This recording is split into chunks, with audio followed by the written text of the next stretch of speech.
Welcome to the Port Barre Coaches Show. We're here with Tyler Stevens, Port Barre baseball coach. Kind of been a while since we were able to get together, but last time we talked was the beginning of the season. You're getting ready to go into the home opener, where you had a lot of festivities. You had special guests throwing out the first pitch, and you had 2 jerseys that you were retiring. It was a great weekend. Tell us a little bit about it. Yeah, we retired Cy and Hunter's jerseys. It was a great ceremony. Very emotional for all of us. They had, I think, every person that's ever met. Both the boys were at the game. It was great to honor them. I'm glad their parents were able to be there. I think it went very well. And then we got Carter to throw out the first pitch, and everybody pumped him up. Strike right down the middle too. Yeah. It was an amazing day. Exactly what I wanted it to be. I was nervous the whole day. I thought something was gonna go wrong or something wasn't gonna happen. The jerseys turned out amazing. We actually hung them up the day before. All in all, it was a great day. You know, I'm glad we had so many people turn out, and shows how amazing of 2 young men they were by all the people that showed up to the game. First thing when Carter saw me, he walked up, he said, "Russell Amor, I subscribe to your channel." Yeah. Y'all subscribe to our channel? Y'all need to subscribe so y'all can get this coaching show. Carter is our #1 fan. Oh, yeah. He was like, I watch y'all every week. Every time y'all post, he said, I know. He watches the football ones, the baseball ones, whatever one we post, he knows about it. So, I mean, starting off the week, I mean, you had a rough couple strong teams that came in. You know, you were able to kind of gauge your players. I mean, you had a few games that were winnable. Kind of fell apart at the end with some errors. And, you know, y'all went through a little tough, but kind of get things back together, rolling into district. You going into District 3, the last few games. So we kind of talked to the boys before the season started and just let them know, like, listen, the first 2.5 weeks are going to be, if you don't play well, it's going to get rough. Like, because we played West Feliciana, which was a quarterfinal team last year, and is, on the verge of being that again. They're very, very solid. Bridge is always stout. And also we played St. Aug, 5A school in New Orleans. It was a great experience for the kids. They got to play in a big stadium, all turf, paddock fences, everything. It was built by the MLB, actually. So we weren't playing great by any stretch. We had Landon go down with a knee injury against West Feliciana in the Saturday game. Grayson tweaked his back against Bridge. So we kind of weren't playing great. Also had some key guys out. So me and Coach Brandon Guidry kept preaching, just keep working hard. We're working hard, just keep pushing, and it'll fall. We got a big win against Bridge in extra innings, and then, we still had some close games, played close against North Vermilion, kind of played close against ERAF and kind of fell off at the end, and then we played Mamu and got a really big win, 120-2, and sometimes you need those games to get rolling. And then, so we started off District 1-0, and then we played Northwest yesterday. Had another game where we hit the ball well, played error-free, won 14-0. And then, thankfully, we were able to flip our game from tomorrow to today against Church Point to beat the rain, and we ended up winning 7-2. Grayson Davis had another amazing day on the mound, throwing strikes, commanding his own. Had error-free baseball again, which is it's what we're capable of doing, which is, we've been saying that for a long time. And your bats were alive. I mean, and even your outs were hard hits. It was more beginning of the year was not getting those key hits. So like we had against St. Aug, we left 12 runners on base against a good 5A team, and we had runners on base every single inning. And we were like, guys, once we get those runs in, and it starts being contagious. Today was a very unselfish game. We were laying down bunts. We weren't hitting the ball for power every single time. Like we had a hit by Mason Daigle right between the third baseman and shortstop in the 6 hole. Little ground ball to score a run with a runner at third. Simple things like that I think we're doing. And also too, our team morale is way better and higher than it was before. We had to have some heart-to-hearts with some of the guys, like saying like the way you talk to your teammates should be uplifting and not talking down. And you can see the demeanor of our team completely flip. So you move it in. you done for this week, huh? No more games. You moved this. Well, we have OC scheduled for Friday. This where Friday. It's going to be based on the weather. We have a lot of weather coming through. Next week we have 2 games. Next week we play Ville Platte at home, and then we travel to Sacred Heart on Wednesday. So we have Ville Platte's home Monday. Yes, Ville Platte be home Monday. Hopefully, they got more rain in the forecast Monday. But I mean, we'll kind of, play by ear and move games around. I mean, it's unfortunately this time of the year it's weird because it starts raining and it's just that busy time. Thankfully, we haven't lost a varsity game yet this year. We're one of the lucky ones. We're hoping to play Friday though. Hopefully the rain can hold off. As soon as you got here, I was trying to mow grass and get it as best as we can. Yeah, you had a busy day today, from school to baseball park to on the lawnmower, and now you're doing the coach's show. Yeah, started off with trying to maneuver to get us to Church Point. Yeah, we flipped the game at 9:00 this morning, and thankfully our kids are. It's always scary when you do that, but our kids have been pretty good about it. Got them out of school early to go get all their uniforms and stuff, and they were able to. This was the most focused end they had, and Coach Brandon Gidger does an amazing job with our pitchers, making sure he talks to them between innings, gets them ready before games, and also talks to our batters between innings while I'm at third, coaching them up. And then we added a new coach this week. We've been trying to get him over here all season. Coach Ty Toops, great guy. He's his first day.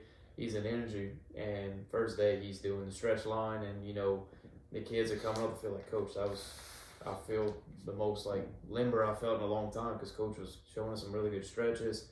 They were like he's talking to us at first, like doing all the good things like that we need. So, I mean, that has to be a relief because you've been. For the past few years, you've been a 3-man coaching staff. Yeah. And I mean, I know Brandon likes to be in the dugout, and so that was taking him away from what he likes to do, which crunch the numbers, look at the stats and stuff like that. Yeah, so, and I want my coaches to be comfortable and be where I think they will be most successful, where they feel they're most successful. And I know Brandon didn't like coaching first. No. I mean, it is what it is, and we had to do it. But I like him in the dugout because, like you're saying. He could talk to pitchers between innings, talk about at bats, and it's just a good. I mean, he's always in that thing, looking like doing something. This pitcher throws this, get ready. Exactly. So it's a lot of behind the scenes that the parents don't see, but the kids know. It's a lot of calming talks to the batters and pitchers and everything like that, and then it helps with Ty being able to go to first. And he's the past 2 games he's done a great job, and the kids are taken to him very well. We're very lucky to have him. So, you got next week, and then season's wrapping up pretty fast. I mean, we're already halfway through district play. We're thankfully we're 3-0. We have 1 district game next week, so we'll be at 4 games in the district play, and then the following week we have the big week where we have Pine Prairie and Iota. We have Pine at home the Thursday, and Iota will be at Iota on Tuesday. And so we have a district tournament this year. So basically, your record in district gets you seeding. So right now we're tied for first place because we're 3-0. So we need to finish, if all that possible, 5-1 or 4-2. To where you can be in that, possibly be in the 1 or 2 seed, because the 1 and 2 seeds get a bye, and also host the first game that you play in the district tournament. So. We definitely want to push towards that, and I mean, we talked about it in the first show. Like, we want to put another number over underneath that district championship sign that we have in the locker room, and just keep pushing forward. And I like where we're at. I mean, we're started off the year bad. It's no way to sugarcoat it. I mean, you might as well tell the truth. We weren't very good at the beginning of the year. Well, that's the thing. I mean, you can start off bad and just. If you stay there, when you pick yourself up, and that's what brings the team together. I mean, it's like when your morale's down, don't let it stay down. And that's, once you get a few wins under your belt, things start to change up. And our kids work so hard. So, like I tell them all the time, baseball rewards people that work hard. And it rewards people that do things the right way. And I mean, it tells you that how our team is. I'm mowing grass. We just finished a varsity game at Church Point. We have 2 kids hitting in the cage right now. They didn't even ask me. They just came and they were ready to go. And we have every Sunday we open up the field. Basically, Coach Brandon's doing lessons, and I'm doing something on the field probably.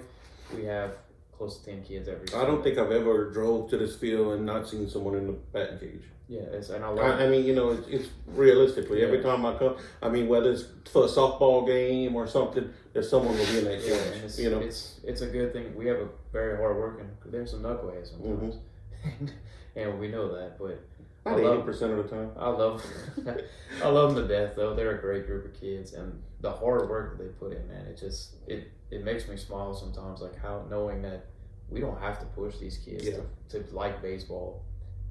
They're out here all the time, busting their butts and making sure they're getting better.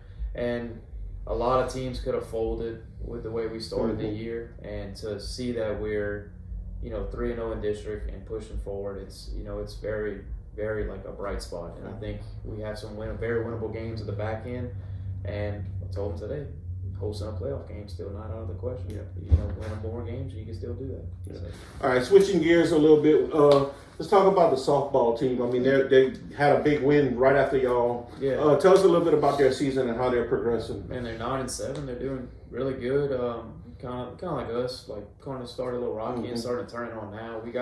Thankfully, we ran from our game, and we saw they were going in the 7th inning, so we ran across. Sam had a big strikeout to start the inning, and then I think walked the girl, struck another one out, and then they hit a ball to right field. We got past our right fielder, and the run from first was going to score. Good throw in from right field, got her out of the plate in the ball game. I mean, it was, exciting. Baseball and softball swept Church Point. That's always a good thing whenever the Devils win. Right.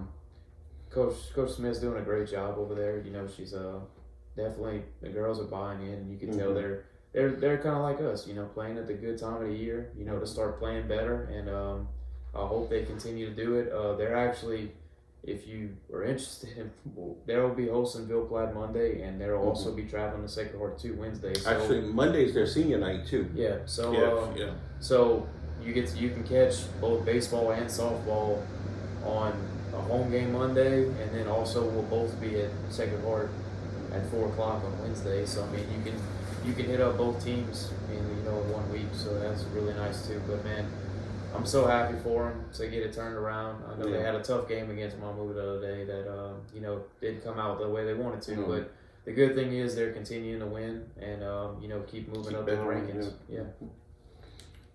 We also got a few kids getting ready to go to powerlifting regionals. Yeah, so we're excited about that. Coach Longfellow's doing a great job again. Everything I'm hearing, Maddox has a chance, to compete for a state championship this year, which would be our second one overall state champion if you do it. The last one was Preston. Yeah. And Maddox, man, we were talking about our baseball team working on. Maddox is one of the hardest working kids I've ever got a privilege to coach, and just an amazing kid. Just as 7th, 8th grade as a water boy. Yeah. When he would come in the house, I mean, everything he did was to strength on the football field. Yeah. He does it. He was our coach on the field, and just you never had to worry about him. And then also he's still competing in track and doing the javelin and doing great things with that. But man, he's just a great kid, and I hope all the best for him. Yeah, I hear that he's lifting pretty good. Yeah, I hope every lift is clean. This weekend. I might try to go over there and watch him because we're off Saturday. Yeah, it's rarely that we're off on Saturday. That's gonna be at the Cajun Dome, or Cajun Dome. I think they're weighing in Friday and they're lifting on Saturday. I'm not sure about the times they're lifting because I know it's state championship, so it's a lot going on. I've never been to a powerlifting meet, so I kind of want to go watch one since I was so close by. Yeah, and we're cheering for Maddox and also Carter Richard. That's the other. Carter's a little freshman, right? Yeah. Well, his nickname is Mighty Mouse. Mighty Mouse. For football. That's another hard-working kid, and man, we always joke with him. I think he won Scout Squad Player of the Week like almost every single week because for football because he was, never got out, was always in, playing his little heart out, and just a great kid too. But good times of sports going around Port Barre right now. Softball teams winning, baseball teams starting to pick it up, and powerlifting's got state, qualifiers. I mean, it's a lot of good things happen. Speaking of powerlifting, here, congratulations is in order. 225 club. Yeah, man, 225 club. We have a little group of coaches that we got together and we're like, we know we can't lift over 300 pounds, but we want to see if we can each at least do 225 every time we get in the weight room. So Coach Longclose, repped it easily. Coach Amo got on there, repped it easily. And then Coach Smith as well. Yes. She did it as well. And then, Coach Lashley and Coach Taylor both repped it up easy. And then, I was like, I don't know if I can do it, but I was like, I definitely need to get underneath the rack and see what I got. And, came up easy. Now, Coach Gerard, he didn't get to get it up. He's working though. He's gonna maybe we can put a suit on, the powerlifting suit, and we might be able to get there. I mean, listen, he tries his hardest. He's a good kid. He's a good kid. But we're gonna get him there eventually. We'll get him on a weight program, and he'll get 225. I'm gonna bring him some supplements. Yeah, we'll figure it out. Well, we got the hook up at Benny's Sports Stack, so I mean, we'll get him some supplements, and hopefully next week we'll be talking that he's in it. Hopefully, one day he can join the coaches 225 club. Yeah. All right, well, thank y'all for tuning into the Coaches Show. We're going to see y'all probably next week or two. Hopefully we'll have a recap a little more on the season and maybe getting closer to the playoff time. Yeah, hopefully we're talking about, hosting a playoff game. I don't want to get ahead of ourselves. Yeah. But, I'm glad that it's, still achievable. It's a far-fetched, but it's still achievable. And, hopefully we keep winning. And next time we come back, we're 4-0 in district and, have a few more wins under our belt. All right, well, see y'all next week.